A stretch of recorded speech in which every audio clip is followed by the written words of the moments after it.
Christians, make Egypt great again. I'm on part 5 on Make Egypt Great Again. A survey of the first chapter of the book of Exodus after Joseph and the Pharaoh that he reigned under after they had died, along with the whole generation of the first 70 people that came into Egypt with Jacob. So as I stated in my last post, the new king is obsessed with the number of the people of Israel. They had increased to a large number and large body of people, and the new king considered them to be exceedingly mighty. Now, I don't know, and I don't believe that he perceived them to be mighty in the sense that they could fight or that they were these warriors. I don't think that's what it was. But I do think it was what he wanted the Egyptians to think.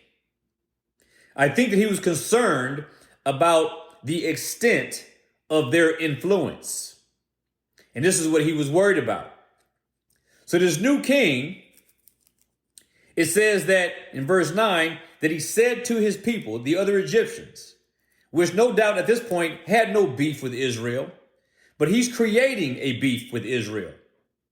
And he's trying to convince his people, and he's doing this step by step, measure by measure, line upon line, precept upon precept. He wants to deal with Israel. So he convinces his brethren, Egyptians. He tells them, look, the people of the children of Israel are mightier than us. And as I said, I don't believe is that they were not mightier than the Egyptians. However, that was the narrative that he created to get into the heads and the minds of his countrymen, the Egyptians. So he tells them and convinces them, look, they are mightier than us. They're a threat to us. This is what he's saying. They are a threat to us, and we need to do something about it.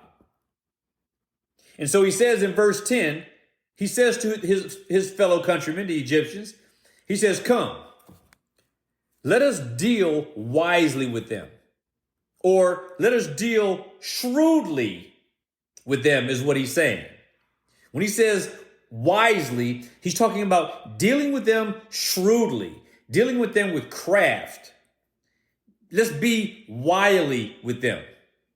Let's take some new measures and some new methods so that we can prevent and stifle this increase in their number, the Israelites' numbers, so that they don't become a threat that they are rapidly becoming. Although there doesn't appear to be any indication whatsoever that the Israelites intended or desired to ever be a threat to Egyptians. If anything, they were grateful because their livelihood and their ability to reproduce as they did is a result of them having this new home that Joseph made for them that this new king has a problem with. This new king, he says to his people, come, let us deal with them wisely or shrewdly, lest they multiply, and it come to pass that when there falls out any war, they join our enemies and fight against us. And so get them up out of the land. So here's the thing. He's manufacturing this narrative. He's manufacturing this idea that the Israelites are going to pose a threat to them. And there's no basis for it at all. No basis whatsoever. There is no way that the Israelites outnumbered the Egyptians, as I established in the previous post. But he is creating a scenario whereby he can get his people on his side to view the Israelites as an internal enemy. And he says, let's deal with them shrewdly. Let's deal with them so that when it comes to pass, that if it falls out into a war, they won't join the other side. He is making up reasons to justify dealing harshly with the Israelites.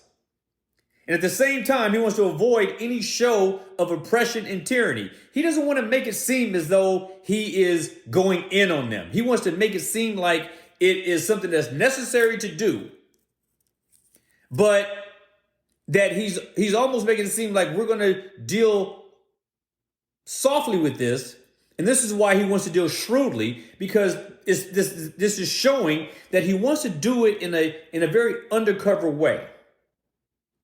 He doesn't want to just overtly kick them out or punish them or do anything of this nature at first. What he's doing is he is trying to create a scenario where it doesn't seem like it is what it is. It doesn't seem like it is what it is. So he's arousing his people, and he's trying to do things in a way where he doesn't show that he wants to put any oppressive tactics on Israel, at least not yet. At least not yet. But he wants to avoid the need or necessity of creating or making use of this great physical force to oppose them, because he didn't have a reason to, but he wanted to create it. No doubt, this king is what we might call today a disruptor. This king here, he is a disruptor. And when he says, come, let us deal shrewdly with them, so that they don't multiply, and it happen that in the event of a war, they will take sides with our enemies and fight against us, and so go up out of the land. His idea is that he wants to change things. He's a disruptor. And in his mind, he wants to make Egypt great again. He wants to make Egypt great. And he does not believe that the Israelites who live in Egypt, whose roots are planted in Egypt, he doesn't believe that whatever his agenda is should include the Israelites. And if you don't believe me, keep listening, because you're going to see the things that he's going to do. Now, it's already been established in verse 10, where he says, let us deal shrewdly with them so that they don't multiply, and it happened in the event of war. So what he's saying is we need to stifle their growth. We need to stop their growth. You conclude whatever you want to conclude out of that. But what he wants to do is make sure that the numbers of the Israelites don't gain an unacceptable, which he considers to be already an unacceptable percentage of the population.